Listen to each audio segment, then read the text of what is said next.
ኦኬ ሃይ ፋሚሊ እንደምን ናችሁ? ሁሉ ሰላም ነው? ሁሉ ሰላም ነው እኔ ጋር። ዛሬ የትኛውን ፕሮናውን ባለፈው ስለ ሳብጀክት ፕሮናውን እና ስለ ኦብጀክት ፕሮናውን አይተናል። ዛሬ ደግሞ ስለ ፖሰሲቭ ፕሮናውን እናያለን ማለት ነው። ራይት ፖሰሲቭ ፕሮናውን ኦነርሺፕን ለማሳየት ነው የሚያገለግለው። ኦነርሺፕ ማለት ንብረትን ለማሳየት ነው ወይም ደግሞ ባለቤትነትን ለማመልከት ነው።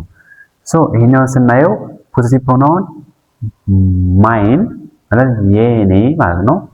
አወርስ ስንል የኛ ማለት ነው። ዩርስ ስንል ያንተ፣ ያንቺ፣ የናንተ ማለት ነው። ዴርስ የነሱ ማለት ነው። ሄርስ የሷ፣ ሂስ የሱ፣ ኤቲስ የዚህኛው ለማለት ፈልገው ነው። ይሄ ሰው ላልሆነ ነገር ነው የምንጠቀመው። ስለዚህ ማይን የሚለውን እስቲ አራት ነገር ስንሰራበት ማይን ለምሳሌ the car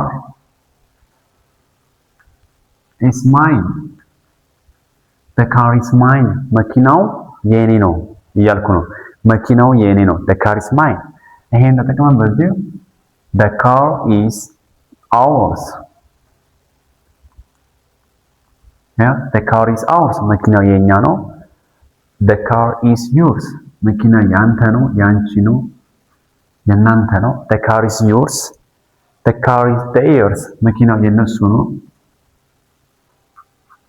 the car is theirs መኪናው የሷ ነው። the car is hers ብለን መጠቀም እንችላለን። መኪናው የሱ ነው። the car is his the car is his ወይም ደግሞ his car ማለት እንችላለን። it is የሚለው ለምሳሌ the bird build its nest ማለት እንችላለን። ለምሳሌ it is the bird built its nest ወፍ ጎጆዋን ሰራች። ወፍ ጎጆዋን ሰራች ነው የምንለው። ስለዚህ በዚህ መንገድ መጠቀም ትችላላችሁ ማለት ነው። ይሄ ፖሰሲቭ ፕሮናውን የሚለው አቡማ መቃ አቡማ መቅዳላ አቡማ አገርሲሱ ኦኬ አቡማ ማይን ከንኮቲ አውርስ ከንኬኛ ዩርስ ከንኬቲ ማለት ነው። ዴርስ ከኒሳኒቲ ሄርስ ከኒሼቲ ሂስ ከኒሳቲ ኢቲስ ከንከናቲ ብለን ነው መጠቀም የምንችለው።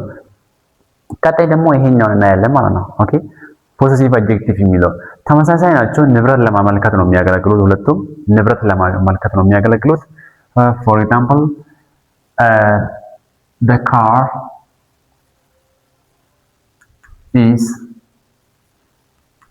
mine ካር የሚለው የቱ ጋር ነው መጣ? ቀድሞ ነው የመጣ ስም። ለምሳሌ it is my car it is my car። አሁን ደግሞ ካር የሚለው መጨረሻ ላይ ሲመጣ it is my car ይሄኛውን ፖሰሲቭ አድጀክቲቭ የሚለውን እጠቀማለሁ ማለት ነው። ራይት ሶ ቀጣይ ይሄኛው ቪዲዮ ቼክ ማድረጋችሁን እንዳትረሱ። don't forget to check this video ኦኬ። ይሄኛው ከዚህ በኋላ ይሄኛው ለመረዳት ስትፈልጉ ቀጣይ ቪዲዮ ያለውን ቼክ አድርጉ።